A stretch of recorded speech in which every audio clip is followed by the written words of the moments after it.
Hello hi ಎಲ್ಲರಿಗೂ ನಮಸ್ತೆ. ಇವತ್ತು ನೀವು ನೋಡಿದ್ರೆ ಗೊತ್ತಾಗ್ತಿದೆ ಏನು ಮಾಡ್ತಾ ಇದ್ದೀವಿ ಸ್ಪೆಷಲ್ ಅಂತೇಳಿ. ಬೆಂಡೆಕಾಯಿ ಆರೋಗ್ಯಕ್ಕೆ ಎಷ್ಟು ಉಪಯುಕ್ತ ಇದೆ ಮತ್ತು ಏನೇನು ಯೂಸ್ ಇದೆ ಅಂತಲೂ ನೋಡೋಣ. ಅಡುಗೆ ಮಾಡೋದ್ರ ಜೊತೆ ನಾವು ಸೇವಿಸ್ತಕ್ಕಂಥ ಆಹಾರ ನಾವು ಎಷ್ಟರ ಮಟ್ಟಿಗೆ ನಮ್ಮ ದೇಹಕ್ಕೆ ಇದು ಅನುಕೂಲವನ್ನು ಮಾಡಿಕೊಡುತ್ತೆ ಅಂತ ನೋಡೋಣ. ನಿಮಗೆ ಗೊತ್ತಿರೋ ಹಾಗೆ ಬೆಂಡೆಕಾಯಿ ಆರೋಗ್ಯಕ್ಕೆ ತುಂಬ ಒಳ್ಳೆಯದು. ಬಿಕಾಸ್ ವಿಟಮಿನ್ ಬಿ ಮತ್ತು ವಿಟಮಿನ್ ಸಿ ಹೊಂದಿರತಕ್ಕಂಥದ್ದು ಮತ್ತು ಕಡಿಮೆ ಕ್ಯಾಲೋರಿನ್ ಮತ್ತು ಅಧಿಕ ಫೈಬರ್ ಇರ್ತಕ್ಕಂಥದ್ದು. ಮೊದಲನೇದಾಗಿ ನಾನು ಇಲ್ಲಿ ಇದನ್ನು ಬೆಂಡೆಕಾಯಿನ ಫಸ್ಟು ಸ್ವಲ್ಪ ಎಣ್ಣೆ ಹಾಕ್ಕೊಂಡು ಫ್ರೈ ಮಾಡ್ಕೋಬೇಕು. ಎಣ್ಣೆಯಲ್ಲಿ ಚೆನ್ನಾಗಿ ಫ್ರೈ ಆದಮೇಲೆ ಆ ಥರ ಮಾಡೋದ್ರಿಂದ ಅದರಲ್ಲಿರ್ತಕ್ಕಂಥ ಜಿಡ್ಡು ಏನಿರುತ್ತಲ್ವ ಅದು ಫುಲ್ ಹೋಗಿರುತ್ತೆ, ಡ್ರೈ ಆಗಿರುತ್ತೆ. ತುಂಬ ಆರೋಗ್ಯಕರದಂಥ ಅನೇಕ ಪ್ರಯೋಜನಗಳು ಹೊಂದಿದೆ ಈ ಬೆಂಡೆಕಾಯಿ. ಹೇಳಬೇಕಂದ್ರೆ ಕೆಲವರಿಗೆ ಇಷ್ಟ ಆಗಲ್ಲ, ಬಟ್ ಕೆಲವರು ಇಷ್ಟಪಟ್ಟು ತಿಂತಾರೆ. ಇವಾಗ ಬೆಂಡೆಕಾಯಿ ಯಾವ ರೀತಿ ಅಂದರೆ ಮಧುಮೇಹ ಇರ್ತಕ್ಕಂಥವ್ರಿಗೆ ಮತ್ತು ಕ್ಯಾನ್ಸರ್ ರೋಗಗಳಿಗೆ ಉತ್ತಮ ಆಹಾರವಾಗಿದೆ ಅಂತ ಹೇಳ್ಬೋದು. ನಾನು ಆಗಲೇ ಹೇಳ್ದಂಗೆ ವಿಟಮಿನ್ ಬಿ ಮತ್ತು ವಿಟಮಿನ್ ಸಿ ಹೊಂದಿದೆ ಮತ್ತು ಫೈಬರ್ ಕಂಟೆಂಟ್ ಇದು ತುಂಬ ಒಳ್ಳೆಯದು ಆರೋಗ್ಯಕ್ಕೆ. ಆಮೇಲೆ ಅದು ಫ್ರೈ ಆದಮೇಲೆ ಸ್ವಲ್ಪ ಸಾಸಿವೆ ಮತ್ತು ಜೀರಿಗೆ ಸ್ವಲ್ಪ ಎಣ್ಣೆಲಿ ಹಾಕಿಬಿಟ್ಟು ಬೆಳ್ಳುಳ್ಳಿ,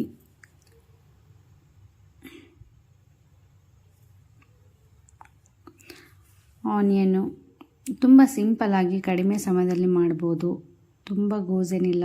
ಇದು ರೊಟ್ಟಿಗೆ, ಚಪಾತಿಗೆ ಎಲ್ಲದಕ್ಕೂ ಚೆನ್ನಾಗಿರುತ್ತೆ. ಆನಿಯನ್ ಇದೆಲ್ಲ ಚೆನ್ನಾಗಿ ಫ್ರೈ ಮಾಡ್ಕೋಬೇಕು. ಚೆನ್ನಾಗಿ ಫ್ರೈ ಆದಮೇಲೆ ಬೇಗನೆ ಮಾಡೋಂಥದ್ದು. ಸ್ವಲ್ಪ ಕ್ಲೀನಿಂಗ್ ಪ್ರೋಸೆಸ್ ಇರುತ್ತೆ ಅಷ್ಟೇ. ಕ್ಲೀನ್ ಮಾಡಿ ಕಟ್ ಮಾಡಿಕೊಂಡ್ರೆ ಬೇಗನೆ ಮಾಡ್ಬೋದು ಇದನ್ನು. ಮತ್ತು ಬೆಂಡೆಕಾಯಿದು ಇನ್ನೊಂದು ಉಪಯುಕ್ತ ಅಂದರೆ ಇದು ಕೊಲೆಸ್ಟ್ರಾಲನ್ನು ನಿಯಂತ್ರಣ ಮಾಡುತ್ತೆ. ಕೊಲೆಸ್ಟ್ರಾಲ್ ಇರೋದಿಲ್ಲ ಅಧಿಕವಾಗಿ. ಮತ್ತು ಬೆಂಡೆಕಾಯಿನ ಹಸಿದು ತಿಂದರೆ ಇನ್ನೂ ಒಳ್ಳೆಯದು. ಇಲ್ಲಿ ನೋಡ್ತಿದ್ರೆ ಆನಿಯನ್ ಚೆನ್ನಾಗಿ ಫ್ರೈ ಆಗ್ತಿದೆ. ಆಮೇಲೆ ಅರಿಶಿಣ ಜೊತೆಗೆ ಅರಿಶಿಣ ಹಾಕಿ ಸ್ವಲ್ಪ ಆನಿಯನ್ ಎಲ್ಲ ಫ್ರೈ ಆದಮೇಲೆ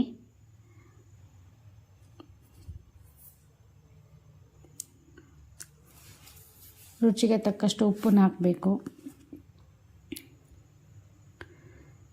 ಮತ್ತು ಟೊಮೊಟೊ ಚಿಕ್ಕದಾಗಿ ಕಟ್ ಮಾಡಿದ್ದು. ಟೊಮೊಟೊ ಹಾಕ್ತಾರೆ ಕೆಲವೊಬ್ಬರು, ಟೊಮೊಟೊ ಹಾಕ್ತೇನೂ ಮಾಡ್ತಾರೆ. ಬಟ್ ಟೊಮೊಟೊ ಹಾಕಿದರೆ ಸ್ವಲ್ಪ ಗೊಜ್ಜು ಥರ ಸಿಗುತ್ತೆ. ನೀವು ಚಪಾತಿಗೆ, ಅನ್ನಕ್ಕೆ ತಿನ್ಬೋದು. ನೋಡಿದರೆ ಫಸ್ಟೇ ನಾನು ಫ್ರೈ ಮಾಡಿಟ್ಟಂಥ ಬೆಂಡೆಕಾಯಿ ಇದೆ, ಇವಾಗ ಅದನ್ನು ಹಾಕ್ತಾಯಿದ್ದೀನಿ. ಅದಕ್ಕೆ ತುಂಬ ಈಸಿ ಮತ್ತು ತುಂಬ ಬೇಗನೆ ಮಾಡ್ಬೋದು. ಚೆನ್ನಾಗಿರುತ್ತೆ, ಡೈಜೆಷನ್ಗೂ ಚೆನ್ನಾಗಾಗುತ್ತೆ.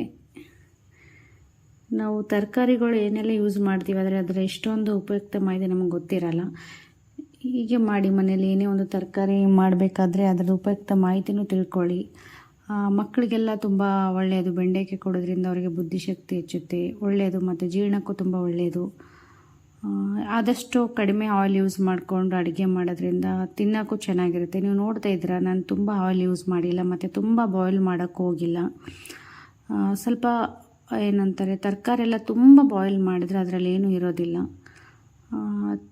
ಬಾಯ್ಲ್ ಮೀಡಿಯಮ್ ಆಗಿದ್ದರೆ ಸಾಕು. ಇದೆಲ್ಲ ಹಸಿದು ತಿನ್ಬೋದು. ನಾನು ಹಸಿದನ್ನು ಸೇವನೆ ಮಾಡ್ತೀನಿ, ತುಂಬ ಚೆನ್ನಾಗಿರುತ್ತೆ, ಒಳ್ಳೆಯದು.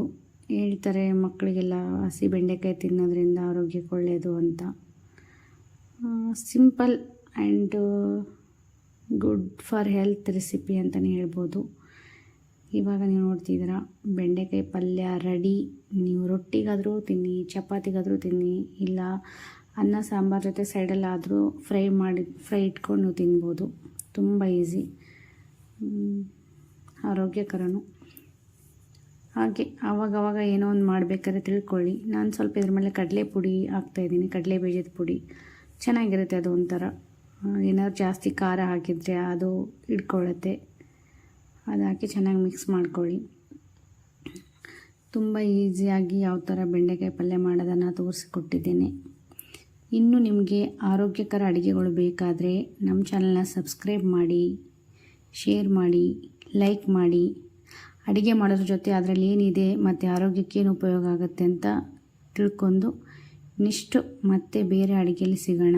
ಇಷ್ಟ ಆಗಿದ್ದರೆ ಥ್ಯಾಂಕ್ ಯು.